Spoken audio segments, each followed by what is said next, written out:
在活动前开始，嘉义县竹徛高中的学生都组成阿里山青年大赛的团体，望讲会当互阿里山林铁来争做是世界遗产哦。因伫竹徛乡的庄头找找甲林铁相关的历史资料，最近嘛伫竹徛车头古早的宿舍来办展览，那么做伙来看卖。 无人大的旧宿舍，和阿里山青年大赛少年人用各种丰富的资料来装它，内底有这阵人为2015年开始到当的记录。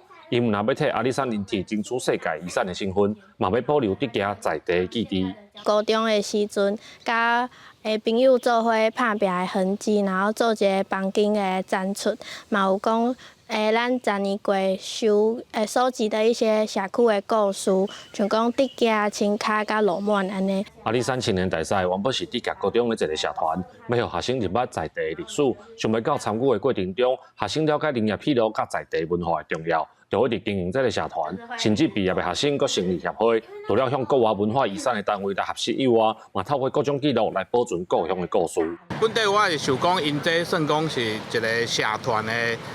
活动吼，结果我感觉伊落尾发展甲今年已经10年啊，这真正是都难能可贵吼。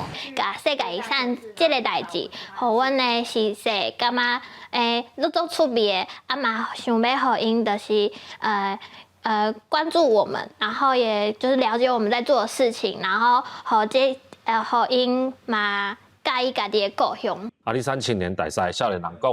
10档的时间，当初的高中生有人继续读册，嘛有人已经食头路啊。大家游玩真坚持，配合阿里山铁路的通车，会继续来拍拼，希望互愈来愈侪人重视世界遗产的代志。记者林慧婷，家己报道。